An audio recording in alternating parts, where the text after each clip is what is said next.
Hi, I'm Bryce Bond. And I'm Linda Pellerin. And this is Dimensions in Parapsychology. Do you know her today? We have a man by the name of Bill Cooper. That's right. He was a former United States Naval Intelligence briefing officer. Yes, he was on the briefing team. Mm-hmm. And also, when I was reading some of his material, he says something interesting in there. He's just out there to preserve the Constitution and the future of mankind. He's a true patriot. What we Yes, call, we could call him the Ralph Nader Rambo of revealing secrets. Yes, top government secrets. It's going to be an interesting show. He talks about the secret government and also the cover-up of the Kennedy assassination as well. Yes, I'd like to know more about this secret government and also UFOs. Let's meet our guest right now, Bill Cooper. This is our guest, Bill Cooper, and he was with Naval Intelligence. And Bill, I want to thank you very much for coming on the program. Thank you for having me. You're a big guy. Well, you ought to see my father. You mean he's bigger than you? Oh, yes, he's bigger than me. I sit in one of our lawn chairs in Arizona out in the lawn. It's beautiful there. And he came to visit and sat in the same chair, and it collapsed. Oh, my God. Bill, I want to find out why you got into this. I mean, you're the Ralph Nader Rambo for revealing secrets that, you know, that obviously the government wants to suppress and not let us know about. Well, they do want to suppress them, but I really don't like or want the label of a hero or a Rambo or anything like that. I'm no different than any other average American person. I just happened to see something in a particular time in my life that set me off on a search that has resulted in... What was that? Well, it was in 1966 when I was with the Navy. One of the things that I saw was a UFO, what they call a UFO. Mm-hmm. Of course, this wasn't unidentified. This was a craft. And it was approximately the size of a Midway-class aircraft carrier. Came up out of the ocean while I was the port lookout on a submarine between Pearl Harbor and the Portland-Seattle area. Tumbled on its axis and went up into the clouds. It was metallic. It was a machine. There was no doubt about it. It was witnessed by myself, the captain, the officer of the deck, the starboard lookout, the chief quartermaster, Chief Quintero, who took photographs of it. Mm-hmm. And we were told that it was classified and that we were not to discuss it, not even amongst ourselves. And, you know, all my life I had never believed in these things, although I had heard many stories about them. But that was probably the most significant, eye-opening, mind-opening event that's ever happened to me in my life. And later I was attached to Naval Security and Intelligence, and while I was on the intelligence briefing team for the Commander-in-Chief of the Pacific Fleet, I saw top-secret documents that came across my desk in the process of preparing briefings on incidents involving naval ships, naval personnel, or naval stations, and UFOs that it flatly stated that UFOs are real. Mm-hmm. They're machines. They're piloted by extraterrestrial beings. Another intelligences, in other words. Right, other intelligences, and that they're interacting with the United States government secretly. And it's really wrong to say the United States government because it's really a secret organization that was created under a governing body called Majesty 12, sometimes called Majority 12, nicknamed MJ 12. Okay, this is nothing to do with the secret government, is it? This is another branch. No, this has something to do with the secret government because through this organization, the secret government actually controls the executive branch of the United States of America. Okay, now, I want to go back because you have a lot of information. I want to go back to the MJ-12 and also what they've seen on the documents and what you've seen and all the other questions that we have to ask. Now, what is the secret government? We've heard about this a long time. At least some people have brought it forward.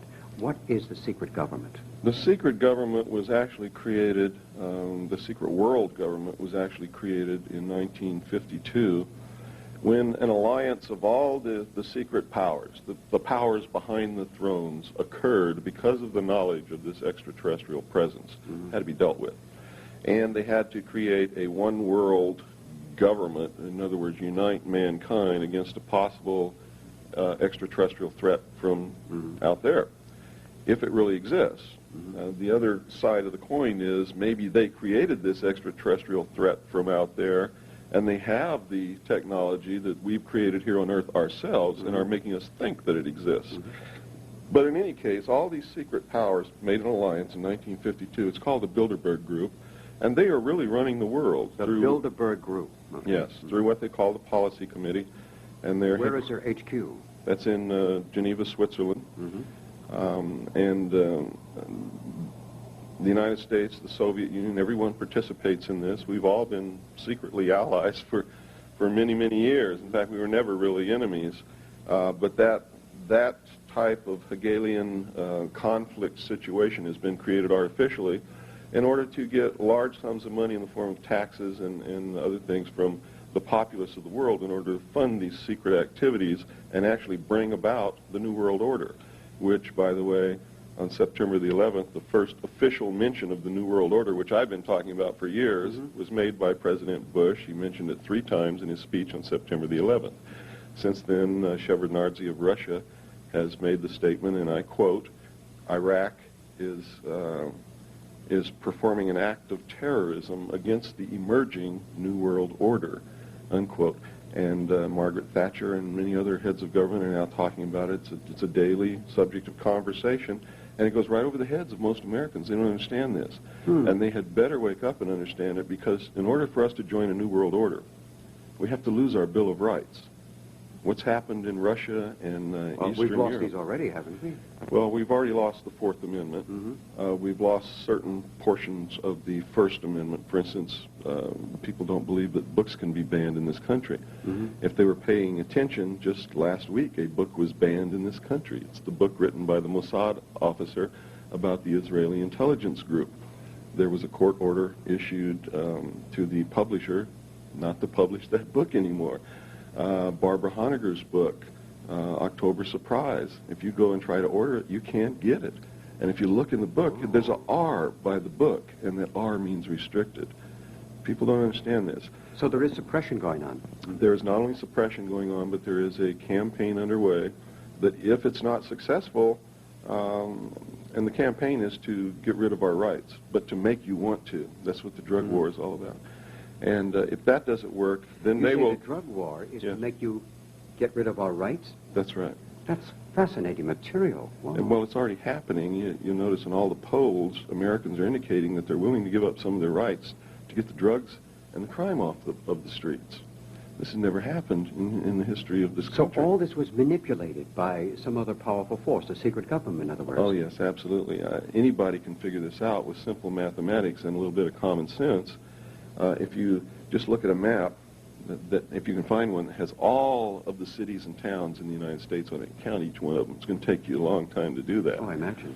But you count each one of those cities and towns, and then you realize that each one of them are full of drugs and have to be kept full of drugs to supply the people who buy these drugs on a daily basis. And then it becomes mind-boggling. And you have to realize that this takes tremendous amounts of money that nobody, no individual or no individual group has. It takes an organization. It takes a supply network. It takes transportation. It takes a distribution network. It takes coordination. It is incredible what an organization would have to have just to furnish everybody in this country with a box of Cracker Jacks. God, it's like some giant enigma had this enveloped itself around the planet that nothing can be done because it's manipulated and controlled by this secret government, in other words. Well, that's true, but something can be done. You see, most of their power comes from the fact that it's secret. And you have to understand that anything that is But it's not secret any longer. That's right. But most average people don't believe that this is occurring. They find it goes way beyond their concept. In other words, oh no, it can't possibly be happening. We trust these people explicitly. That's right. Yeah. That's be happening. We trust these people explicitly. That's right. Yeah. That's the attitude. And especially in America, where they believe that this is the best government in the world. It can't happen to us. And they don't understand it's not the government. It's a secret organization that has penetrated, infiltrated the government, and actually taken over our government, and is now causing the government to act against us through their actions, not through what was legally and constitutionally set up to perform as our government. When that is functioning the way it's supposed to, and when it's run by citizens, real citizens, then it works. Wow. This is mind-boggling to think about, that this huge organization is manipulating, controlling not only drugs and crime, And you also would say it's part of the Hussein war in Iraq right now? Absolutely, yes. What's going to be the outcome in your perception? Well, let me give you the There's scenario. too many people over there, and this guy, you know, any government leader, with all the pressure being put upon him now, would completely surrender or just evacuate Kuwait and say, I'm going home. Mm-hmm. This is orchestrated. Hussein is reading his script and acting out his role to bring about the New World Order. You see, change can't come about without conflict, because people resist change. It's the normal thing. You must have a disaster. And conflict is economy. Right, to institute great change. Not only that, but think who's over there. They've sent 500,000 of our most devout, most dedicated patriots who are sworn to uphold and protect the Constitution. They're now in the Middle East. They're out of the country. They're in a position, in a foreign environment, very hostile environment, where they can be killed very easily with chemical warfare. And I have to tell you this from my stint in the military, that our troops have no protection in a desert environment against chemical warfare. Those men are dead. They have to get the patriots out of the country, as many as they can, and they have to get rid of them, because patriots will not allow them to suspend the Constitution and join the New World Order. The ones who are left, when this happens, are targeted and will be rounded up in the dead of night, probably on Thanksgiving, Christmas, or New Year's, when they know that everyone will be home, in order to bring about the New World Order, to join the New World Order. That's what's happening in the Middle East. Nobody cares if Hussein invaded Kuwait. Nobody believes, or could possibly believe, that we're there to prevent the price of oil from going up to $26 a gallon, because our mere presence has driven it up to almost $35 a gallon. If there's a war, it's going to go much higher than that. Bush told the truth when he said that out of the Middle East conflict will come the New World Order. He was telling the truth. And it's one of the few times that he's told the truth. Okay, now, Bill, you're absolutely fascinating, and this is information which is startling to a lot of people. It will be. Now, I want to get back to the M12, or the ones who are in contact with extraterrestrial intelligences, whether they come from alternate realities or other dimensions, or whether they come from some physical time-place. Well, I have to tell you that I've never seen an extraterrestrial. Never in my life. But you've seen the craft. I've seen the craft. I How know many that it's times? real. This between a 7 and 10 minute period. This thing or these things. When you were aboard the carrier? Yeah, when I was aboard the submarine. Went up and down. I don't know how many times, but many times during that period. Did you check it on the sonar? Did the other people check it on sonar in the submarine? We had sonar contact. We had radar contact. When it was in the water, we had sonar. When it was in the air, we had radar. Did it ever make any intelligent contact with you folks? Not that I'm aware of. And if they had, I wouldn't be aware of it, Yeah. because I had nothing to do with the radio room, and they didn't talk about what they did, and they shouldn't have. No. I'm going to ask you as well. There's so much I want to ask you about all the papers that you witnessed and all the documents that you've witnessed. Did it give a clear, categorical statement that UFOs do exist, that there are other intelligences? Yes. They can't... That's exactly what it said. Did it indicate where they come from, or say from a physical dimension, or from a parallel dimension, like a... No, according to the documents that I saw, they're real, just as real as you and I. They're from this dimension, and they're from other planets, and specifically named a planet somewhere within the Pleiades, a planet that is around Barnard's star. It mentioned the Sirius, the star Sirius. It mentioned a planet around the star Betelgeuse in the constellation of Orion. It mentioned a planet in the star, the binary star grouping of Zeta 1 and 2 Reticuli. And it stated that there were at least 4 groups of 4 different species of extraterrestrial beings here visiting and surveying the Earth. Now, in other words, they're walking the streets right now. Yes, if this whole thing is real. You see, I found, and I have to say this, I believe they're real. Let me put that first. I really believe they're real. But I don't believe that they're the bad guys that the secret powers want us to believe that they are. Because if they're real, they've been visiting us for thousands and thousands of years. Yeah. And if they wanted to kill us all, they could have done that thousands of years they ago. could have taken over the planet, but they're not allowed Right. to intrude, I feel. Now, when you say the good guys and bad guys, like Betty Hill, she and Barney Hill were about the standard guy, about 5 foot high with a big, large head, big eyes, and things like that. Then there's other people who indicate that the Greys, which are large heads but smaller, these are negative characters. And then there's some people who say they look like any one of us. They're in human form, and you can't tell them without a scorecard. Now, what is your perception of all the information that you have received? My perception is that I believe extraterrestrials are real, but it doesn't mean that I'm right, because I found evidence and statements as far back as 1917 by people who belong to this secret power group to create an artificial alien threat from another planet in order to unite humanity and bring about the New World Order. So there's a possibility. Oh yeah. So there's a possibility that this thing could be a total hoax, because they have the capability to have actually rewritten history. They can, certainly. Yeah. But I believe that they're real. I believe, however, they're being made out to be bad guys to bring about this New World Order. To bring us closer together, in other words, so we can be manipulated into a unified thought. Right. But what we're being manipulated into is not going to be good for us. It's going to be good for the secret power group, for the very wealthy, elite, rich, powerful people. We're literally going to be relegated to economic slavery. And if we go out of the confines that they put us in, are in the pattern of actions that they wish us to act out, they will simply put you into a camp which is going to be called a mental treatment center to reprogram you. Much like those camps they put the Japanese American citizens in during World War II. Right, and if that doesn't work, it's extermination time, because they're not going to mess with anybody. In other words, they're going to start... in other words, your life would be threatened too, wouldn't it? My life was... threatened many times? Forfeit when I first opened my mouth.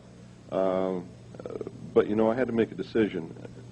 Am I going to live out my life knowing inside what I know and betraying my fellow man and hating myself for that? Or am I going to speak up and tell people what I know and have some self-respect and be able to go and meet my God and look him straight in the eye and say, I did a good thing? Well, you'd have been congratulated, certainly. Well, I think this is the choice that people have to make on a daily basis, whether they know what I know or not, in order for this to be a good world. Because if everybody acted in that manner, we would never have any problems on this earth. Are there many people who want to ridicule you and put you down?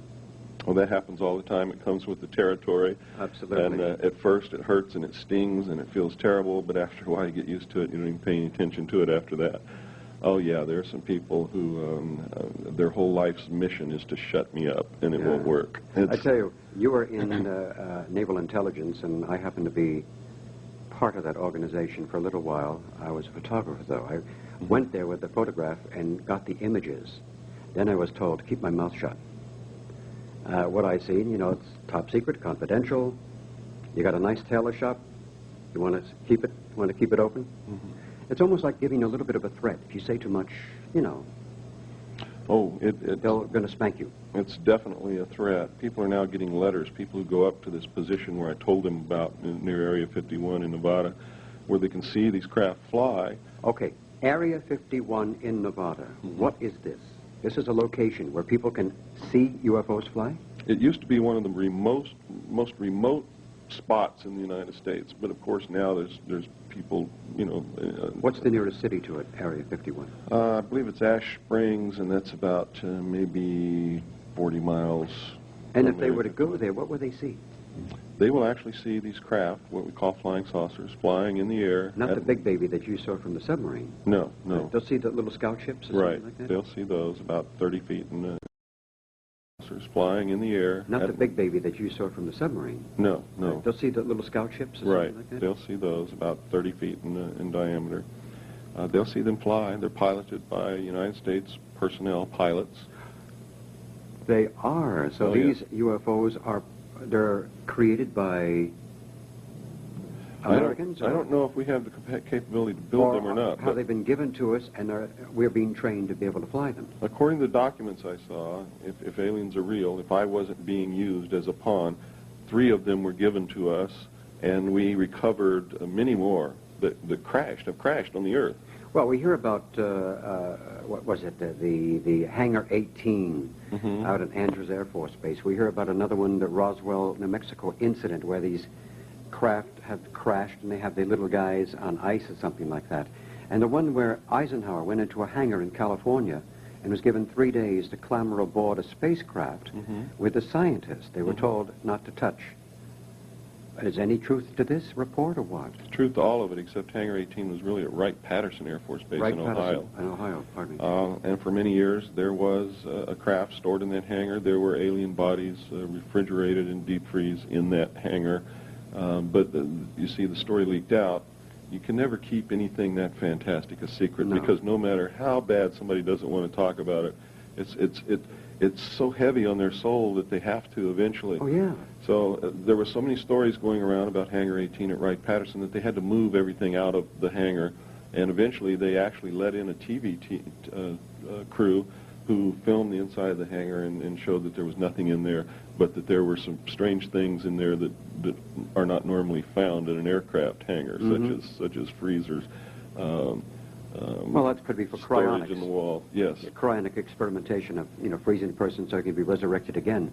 So, from what I gather, they have moved some of the artifacts, at least from what I heard, to Quantico, Virginia.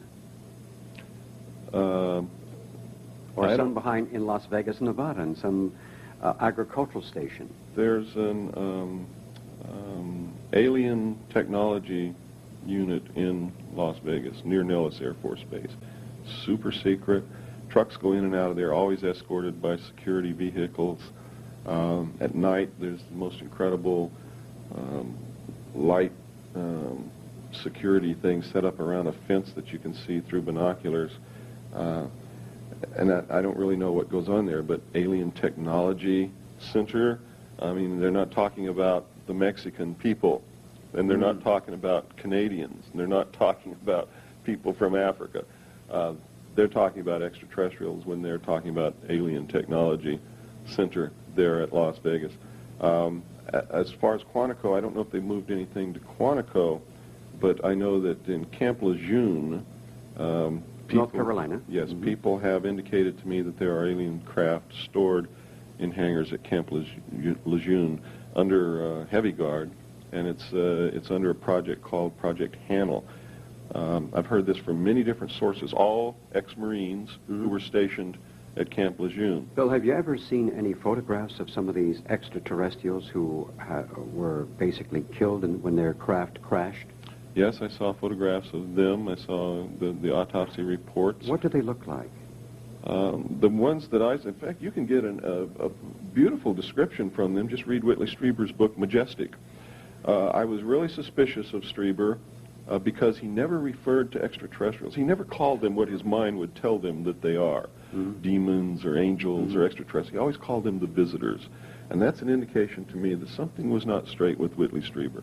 When he published Majestic, I read that book, and it is the actual true account of the Roswell incident, and there's only one place he could have got it, because I saw the documents that this information From the came horse's mouth, in other words. From the horse's mouth, which means that Whitley Strieber is really working for the Central Intelligence Agency. And I have to tell you that everything in that book is absolutely true. The documents in there are the real documents. The only thing that's been changed is the name of the people, and the name of the projects, and the name of the organization.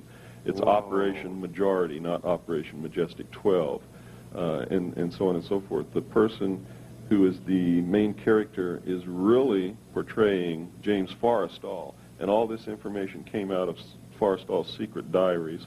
He was the man who was in control of the actual Roswell recovery back in 1947. Why? And they killed him by throwing him out the window of the Bethesda Naval Hospital because he was talking about it. He wanted to tell the world what had happened. Well, on that note, we're going to continue with Linda next.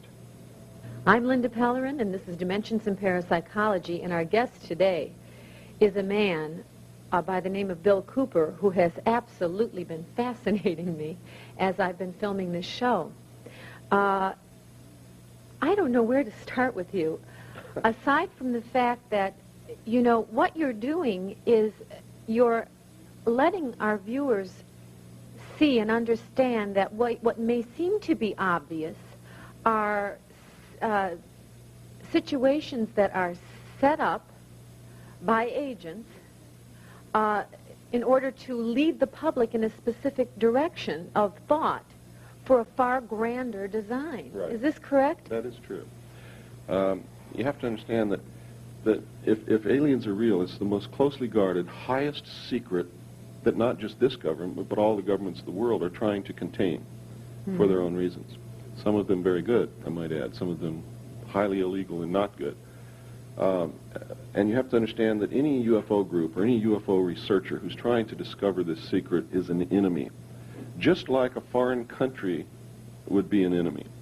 And just as they would go after foreign agents and foreign intelligence organizations to stop them from discovering the truth, they go after researchers and UFO organizations and magazines and all of these things to make sure that you don't discover the truth and you only find out what they want you to find out, and they do it in ways that some of it is the truth, some of it is disinformation. Many times they pick people that have titles, people that are well respected in the public eye. That's and when correct. they come out and speak out, then you do believe what they say, or else the average American does. Sure, and they create situations that will make you believe them. For instance, the artificial antagonism between Philip Klass and Stanton Friedman. Uh-huh. You see, this is all a show. It's all show. It lends credibility to Stanton Friedman. How about when Whitley Strieber was on the air, I think it was on the Mike King show, across from, I believe the man's last name is Blum. Howard Blum. Yeah, Howard. If you just read his book, Out There, I haven't read it yet, but I was thinking of it. you need to read it because it's a classic case of government disinformation. That's why I'm getting into this. You now. see, if the documentation that I saw is real, and I believe that every bit of it is, Okay. then the United States did not create a working group to look into the situation of aliens in 1978 or 76 or 82 or any other time. Uh-huh. Either Howard Bloom is working with them to put out information that would tend to make the average public not believe the true facts, Yes. or he's being fed information to write in his book That's incorrect? that's incorrect. They would like people to think that aliens have not been coming here, that they have not been interacting with them for all this time, but they're really looking into the matter, and they think there may be something to UFOs, and they're really listening into the signals from space to find out if there's intelligence. And then sometime in the near future they will say, we've made contact. We've actually found that they're there. And then they will stage some kind of a landing in front of the television cameras for the whole world to see, to say, yes, they're real. And we've just discovered them, and we know that they're there, and they're so far advanced from us that we'd better unite this world together in order to face this possible threat from outer space. Very, very interesting. This will happen. I guarantee you it will happen. I tend to agree with you. You know, now also, we have Bud Hopkins, who's written books, and we have the Whitley Striebers and the Blooms, or Blum, I'm not sure how you pronounce that. Are these men, would you say that they were agents? Whitley Strieber absolutely is. So is Bud Hopkins. Howard Bloom, I don't know if he's an agent or if he's just been fed information to write I always about. wonder about people that will state things, and then when you ask them to qualify it or give more information, they say it's A, either not important, or B, they tried to make you feel foolish on the air for even asking it, or C, they deny it. You know, what are you talking about? I always wonder about that because they've made all these bold statements, these blanket remarks, and then they won't qualify anything, and you wonder where they're coming from. Well, that's because they don't know the subject, really. They've been given certain things to say. To go beyond that, they can't field those questions. They can't talk about it because then they'd be making up information, and they would be caught in a network of lies. And you know, we had Making up information, and they would be caught in a network of lies. And you know, we had a certain astronaut on the air who, when I was going over his material, claimed that he felt that there was life there could have been at one time on Mars or Venus, and that there was life on other planets. And then when we had him on the show, he completely denied everything. And when Mr. Bond asked him about the rings in the wheat field, he said, well, yes, now that can't be denied, and we must look into this seriously. So, I mean, there was this back and forth political jargon going on. He's parroting the government point of he view. Privately, he would probably tell you the truth. Yeah, off the record. Maybe this one wouldn't. But Well, I've talked to a lot of them, or many of them, I should say, and they've told me the truth off the record. Now, I can't say publicly what they told me because it was off the record, and if I do that, they will say they didn't say it, Right. and that I'm making it up. Right. And they can say that rightfully because when they tell me something off the record, I understand that you're not supposed to talk about it publicly. But I have to tell you this, that and you can not believe it, or you call me a liar, or anything you want, and Okay. not you, but whoever's watching this program. They have told me that they did see things on the moon. They saw flying saucers. They saw a base. They saw all kinds of strange things. They've seen on the moon and Mars, from the photographs that came back from Mars, and from their own observations on the moon, that there's the remains of an ancient civilization. A one-time civilization. Yeah, that had at least reached the Bronze Age. On Mars, there's the remains of agricultural terracing. There's a face. There are pyramids. There's the remains of a city. There's all kinds of things. On the moon, there are pyramids. There are obelisks on the moon. If you saw, that shows evolution. yes, it does. And Oh, my gosh. if you saw 2001, the movie, Yes. they were trying to tell us in that movie. That movie is not fiction. I mean, it portrays something that's going to happen in the future. I find a lot of the movies aren't so fictional. That's right. The obelisk in that movie on Earth, where the monkey came up and touched it, and all of a sudden he had an evolution in consciousness, he evolved at that point. That obelisk represented the extraterrestrial influence on humanity in our own history. The obelisk they found on the moon represents what they really found on the moon. And what they portrayed as happening out in space is something that is going to happen in the future. Well, we're going to get back on this subject as soon as we take a brief break. Ladies and gentlemen, the late Yul Brynner. I really wanted to make a commercial when I discovered that I was that sick and my time was so limited.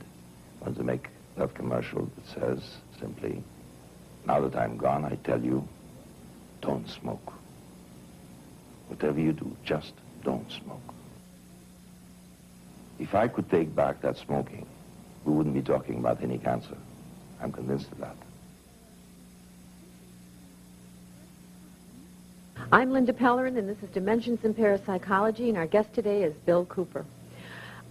We were talking about UFOs and government secrets and cover-ups and all of those things, and people that pose as information getters and information givers that really may be secret agents leading the public into certain modes of thought. Now, before we get on, the Kennedy issue, the assassination, I would like to ask you if you know of, or who you know of, that has actually had an alien encounter.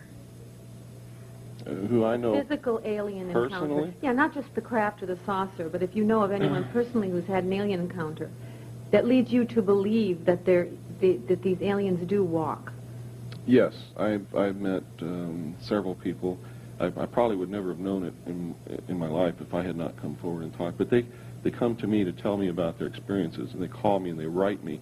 I have letters that are incredible, just absolutely incredible. Well, how about secret documents, though? Have you ever seen anything written where they've actually had captured or found the dead body of an alien? Oh, yes, and I've read the autopsy reports, and we found live aliens. In fact, the movie E.T.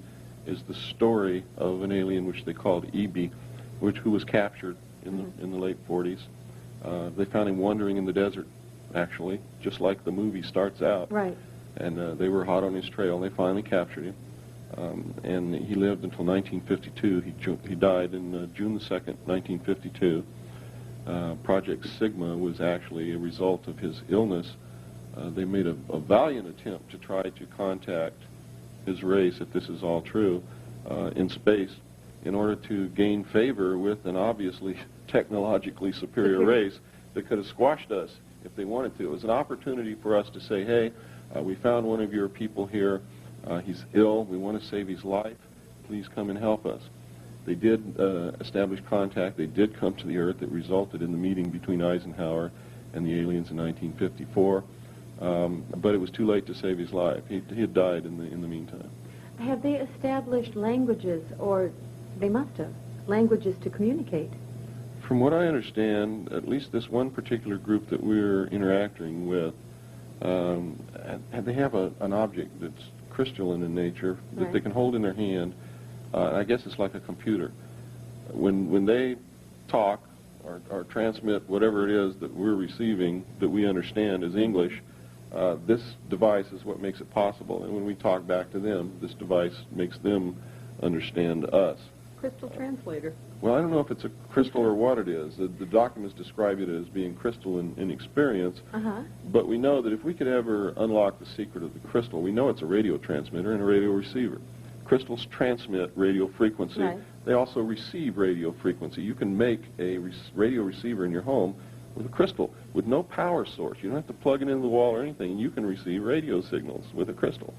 We also know that its structure indicates that it could be used as a storage device for information if we could unlock the secret of how to do that. And scientists are trying to work with that to find that out right now. And if we ever do that, we'll be able to store probably the entire knowledge of the world in one quartz crystal about the size of Well, that would be efficient. Yes, it would be very efficient. Quite extraordinary, too. Now, getting off this subject a little bit and jumping over to the Kennedy assassination, what do you feel really happened there? What have you read, or what do you know that we don't? Well, I know that Kennedy knew about the drug situation, and he ordered them to stop bringing drugs into this country and selling them to the American people. He ordered them also to divulge the presence of extraterrestrials on this earth to the American people within 1 year, and he ordered them to develop a plan to make that possible. They decided that it was premature. Of course, the large sums of money that are derived from drugs, they not only wanted that money to finance their black projects, but they were deriving personal profit from this also. It's just beyond the capability of a human being to resist temptation of that magnitude, I believe. I believe that our teachings are right when they say don't put yourself in an opportunity to be tempted. And they ordered his assassination, and the people involved were Division 5 of the FBI, the CIA, the Secret Service, and the Office of Naval Intelligence, who performed all the changes on the body. They're the ones who did the autopsy. Navy was in charge of the body from the time that it left Parkland Hospital until the time that the autopsy was finished and the body was buried. They switched his brain with that of someone else so that no one would know the true nature of the projectile. Oswald never fired a shot. He wasn't even up on the floor. He was down in the entrance of the building when this happened. And I'm going to show photographs that prove that. We have a photograph of Oswald standing in the doorway of the building as the motorcade passes by. And we have photographs of him after he was arrested wearing the same exact clothing. It's Oswald, there's no doubt about it. And we know we have a film, and I'm going to be showing it today here at the Whole Life Expo. And nobody's ever seen what I'm going to show today. I've shown a photograph that shows who killed Kennedy, who actually shot him in the head. The long shots all missed except for the one in the throat. Is the man still alive today? No, he died in 1985 of cancer. It's a shame that he's not alive today. But we have the film that shows him actually turn around and shoot President Kennedy point blank with the pistol in his left hand over his right shoulder. And was he a Secret Service man near the motorcade? He was a Secret Service agent driving the car. He was the driver, William Greer. And I'm going to show William Drew? William Greer. Greer. William Greer. Yes. And today I'm going to show a film that nobody's ever seen before, and they're going to see it with their own eyes. How'd you get it, Bill? Well, I got it from a CIA agent. His name is John Lear. John Lear, okay. Yeah. I was talking to John Lear in 1988 on the telephone. I told him what I had seen in these documents, that William Greer had shot President Kennedy, and that it was plainly visible in a film withheld from the public. He said, "Would you like to see the film?" These documents, that William Greer had shot President Kennedy, and that it was plainly visible in a film withheld from the public. He said, "Would you like to see the film?" Why is everyone coming out with this now? Why is everyone venturing forth now, more so than ever? I don't know. I True really confession don't. time, or? Well, you see, after a long period of time, there are so many people who have this information, and it's so weighty. I can't tell you what it does or what it did to my being, my soul, having this information and not talking about it. For 16 years, I kept quiet. When I first got out of the Navy, I tried to make this knowledge known to a couple of reporters, and I told them, please don't call Washington and try to verify this. But they didn't believe what I was saying. They did call Washington and tried to verify it, and it resulted in 2 very nasty attacks on my life. And the scars you see on my face are results of that. I lost my left leg. Yes. They visited me in the hospital. They asked me, you know, are you going to shut up, or the next time are we going to have to do it permanently? I said, I'm going to be very good. You don't have to worry about me anymore. And I kept my mouth shut for 16 years.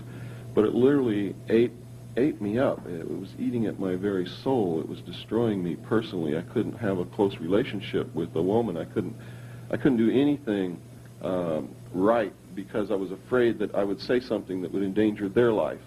When I started feeling real bad, I would go and try and drink it away, you know, with alcohol and things, and that didn't work. Well, you were living a lie. Yes, I was. I was living a lie, and I hated myself because of this. When I started talking about this and telling the truth, then all of a sudden my personal life came together. I feel wonderful now. I'm not afraid of anything. For it was a very fascinating interview and a worth of knowledge. And I'm so happy that we had you on the show, and I hope we have you back again. Well, thank you. All right, then thank you very much. And Bryce will be right back. Thank you, Linda. Continuing now on Dimensions in Parapsychology, our guest today is Bill Cooper.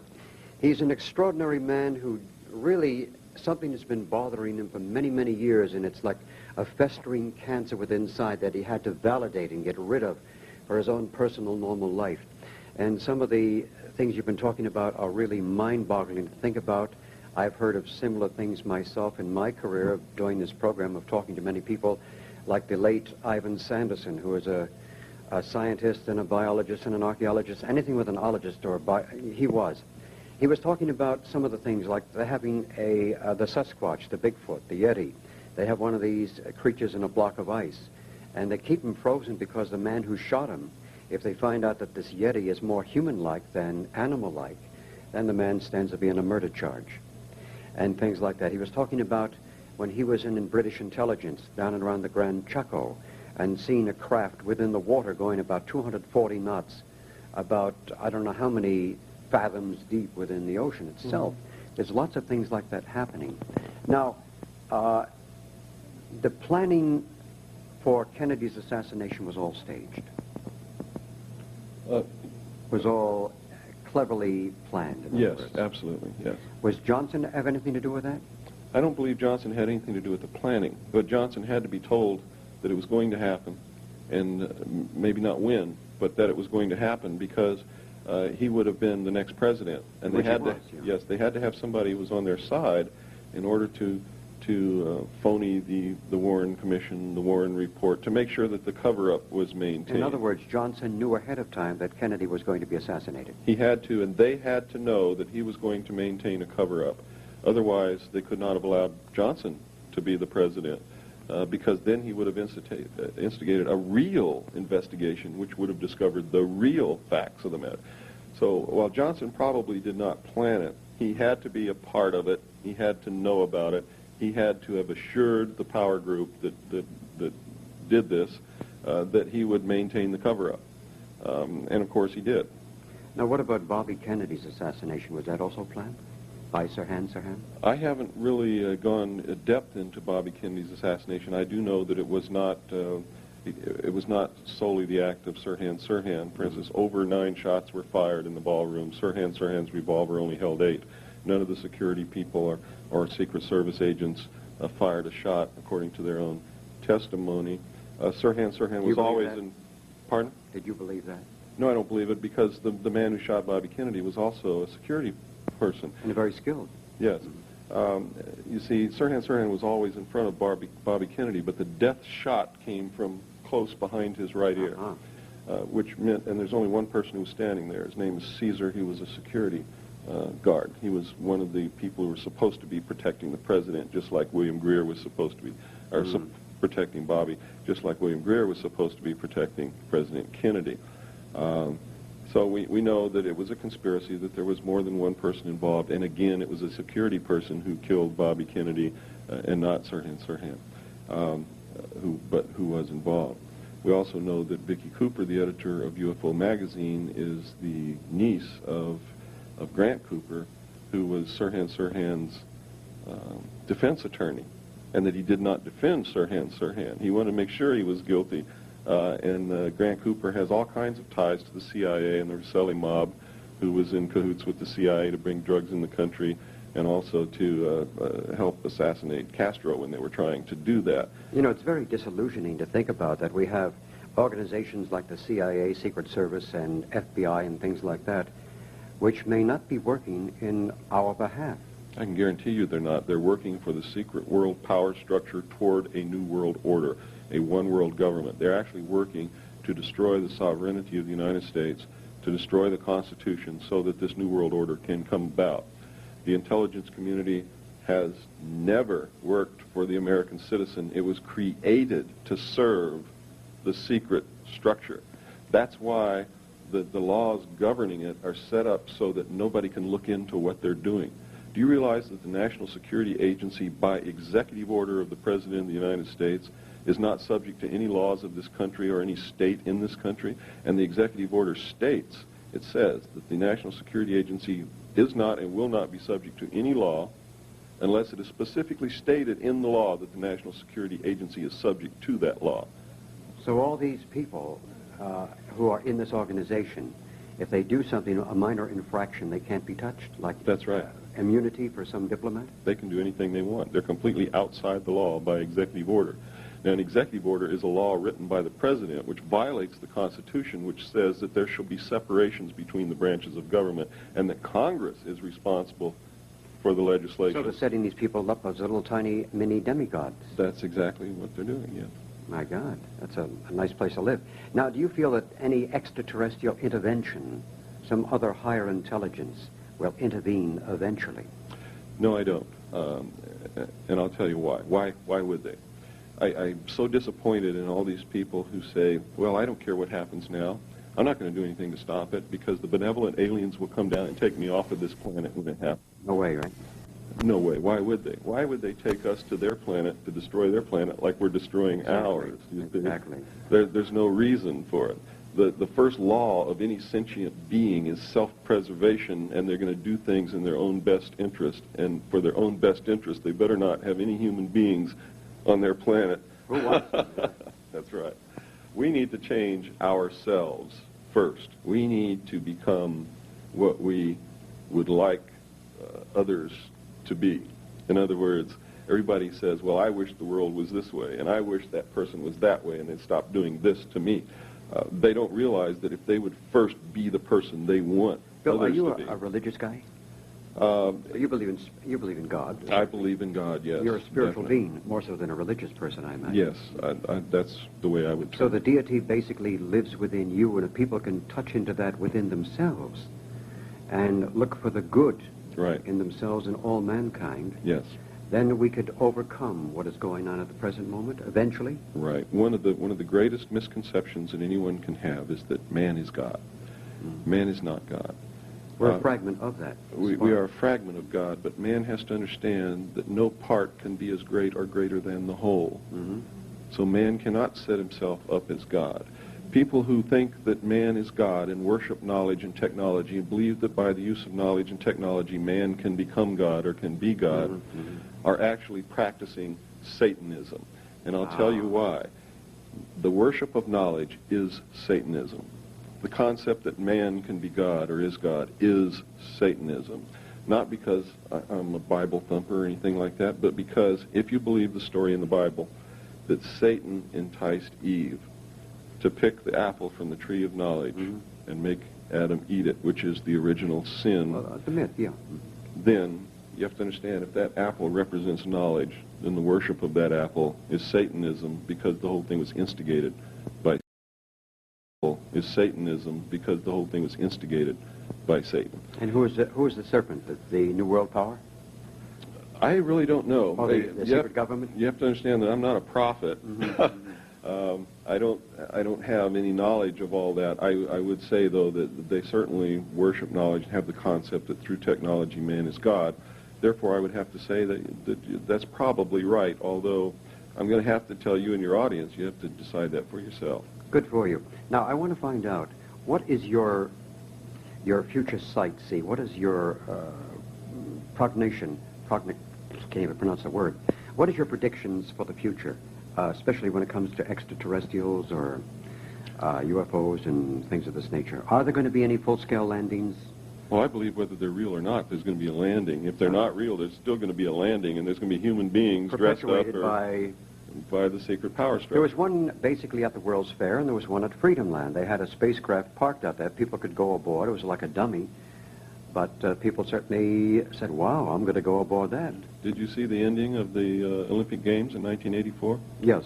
You should get a tape of the closing ceremony. It was occurred at night, and the UFO... A spacecraft held by a helicopter. Well, it wasn't held by a helicopter. There was no helicopter up there holding this thing. They'll tell you that, but it's not true. Can you imagine the liability that they would have if they were carrying this thing suspended on a cable underneath a helicopter over the heads of hundreds of thousands of people?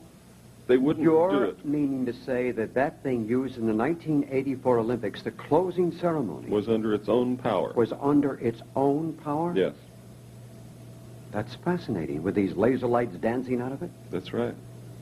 There was no helicopter. There was no cable. Whoa, that is heavy news. Now, the other thing is that there was a movie called, what was it? It had Michael Rennie as the star. It came out, I think, 1952, the day the Earth stood still. Mm-hmm. Now, they indicated something like that did happen, but without the robot. Something like that did happen, according to documents that I saw. There was a landing. Now, I don't know about the being shot and being chased all over the place. Mm-hmm. That I don't know about. I didn't read anything like that. But there was a landing that they said that they wanted to help us with our spiritual development. But before they would do that, we had to destroy our nuclear weapons, and destroy our nuclear power plants, quit fooling around with radioactivity, because it would destroy us and destroy the Earth and would have profound effect upon the universe, because they said that everything is connected. Everything, and whatever happens here will affect the whole universe, will affect everything. And if we go out of balance, they go out of balance, and they're going to prevent that from happening. That's what they said. The other side of the coin is, what if they really were not so friendly? And what if they were pretending to be in order for us to destroy our nuclear weapons? You see, that's what the government was faced with. They didn't know. Well, And they couldn't take the chance on disarming our nuclear weapons on the say-so of someone they didn't know anything about. well, the funny thing is that 20% of the population who is into spiritual matters and metaphysical programming or whatever, they come out with the general consensus that this is not the case, that they cannot intrude and do something for us. We have to do it ourselves, and on a spiritual level, eventually to eradicate it by proper thinking, proper thought, and everything else. This is what I believe. Now, I believe the same thing. the other thing, there is an indication, is rumor going around that the movie Close Encounters of the Third Kind, that half the money that was used to produce this was put up by the USIA. A lot of these movies about aliens that are portraying real events, all of a sudden the script shows up and the money shows up. Mysteriously. And, mysteriously, yes. And, I just used to live in California. I know a lot of people in Hollywood. And there is no doubt that these things are secretly financed by the secret power group to put into the subconscious of the American people the fact that aliens are real, that they're here. Mm-hmm. Whether they are or not doesn't make any difference. The power group wants us to know that they're real and they're here, so that they can bring about this new world order, so that we can face this with no panic. Because if they're real, we're eventually going to have to come face to face with this. Yeah, we hear all about the Bermuda Triangle and things. Flight 19, December 5th, 1945. I was very much involved in that particular situation. Where did the planes go? Where did the pilots go? You know, when Isaac Newton had something called zero minus a minus zero, where energy and matter meet, it creates a time continuum. Mm-hmm. Was that staged, or was that something real? I really don't know, but you ask a very good question. Where did the planes go? Where did the pilots go? I saw documents that said that they go to these alien beings, so what they do with them, I don't know. But I saw photographs, official NASA photographs, of things on the moon that shouldn't be there when I was with Naval Intelligence. Now, there's several books out. One by Leonard, somebody else is on the moon, showing Yeah. a derrick and a crater being filled within 3 days. Yeah. And then the NASA photographs, you can get these from NASA. And I Well, think all you you have to do used is... to be able to get them from NASA. But you need the number behind Yeah, the picture. you But need if you the don't know number. the number, forget, they'll discourage right. you. But shows the face upon the moon. And there's been a couple of psychics, Harold Sherman and Ingo Swann, who did that projection to the planet Jupiter 6 months before the Jupiter flyby. They also projected to the surface of Mars and found the pyramids about 4 times the size of the Cheops pyramid in Giza. And the face on Mars, they said, has eyeballs and teeth.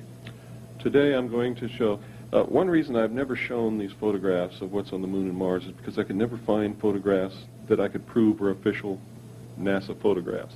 Even though you may have the photographs, even though if you have the photographs, if you can't prove they're official NASA photographs, they're always called into question. I have found now 3 books, official NASA publications, published by NASA, printed by the United States Government Printing Office, that shows the things on the moon. They were hard to find because when NASA discovered that they had published books with this information in it, they pulled them. They sent agents out and pulled them all out of libraries and out of bookstores and everywhere.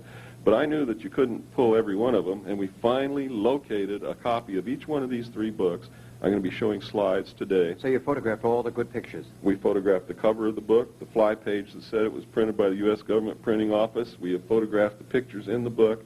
You're going to see pyramids on the moon, pyramids on Mars, agricultural terracing on Mars, the face on Mars.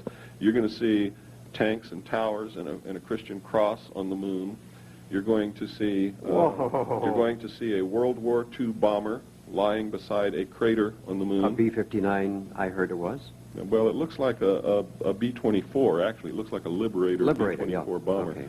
You're going to see mining machines. You're going to see something, a machine in a crater throwing dirt out of the crater over the rim. You're going to see domes, 4 domes all lined up in a row in the crater Kepler. You would say, Bill, that almost every one of the astronauts who went to the moon has seen something. Oh, of course. And you they can use tell it- by looking at their lives what's happened to them since they come back that they saw something else besides rocks up there. I mean, their whole lives have been altered beyond the believability that all they did was make a trip to the moon and see a bunch of rocks. But right now, they seem so intimidated and so frightened to say anything about it. 'Cause Well, we they missed. are. They are, because then they will be instantly ridiculed. They'll be subject to 10 years in prison, $10,000 fine, loss of all pay and allowances due or ever to become due. They will be no longer a hero. They will be subject to public ridicule. But I'm going to show today a letter from Gordon Cooper, and in this letter, he wrote it to the UN. He says extraterrestrials are real and they're here. Bill Cooper, I want to say thank you for that. Now, if a person wanted to reach you, how would they do that? I have a hotline in Los Angeles. It's 213-281-8222. Once again. 213-281-8222. Or they can write to me at 19744 Beach Boulevard, Suite 301, Huntington Beach, California, 92648. That's a deal. Bill Cooper, I want to say thank you very much. You've been a wonderful guest and a tremendous amount of information. And it boggles the mind. And I hope we can do it again sometime soon. Thank you. Thanks again. I am mind-boggled, Linda. I cannot say. I feel good. Yeah, I feel good, too. But the sincerity of Bill Cooper is remarkable. I feel he's such a genuine guy. Yes, and he has evidence. I love it. He's got evidence, and he's got tremendous amount of information. And I think he's a most remarkable man because he's coming out publicly to state this information. You know, many times on the air we say, oh, this person's a pioneer and that person, this man really is. And he's a very brave soul, and I'm very, very glad that I was able to meet a hero in our time. I agree. Yeah. Our time is up. Yes, it is. I'm Bryce Bond. And I'm Linda Pellerin. This has been Dimensions in Parapsychology. And have a wonderful day.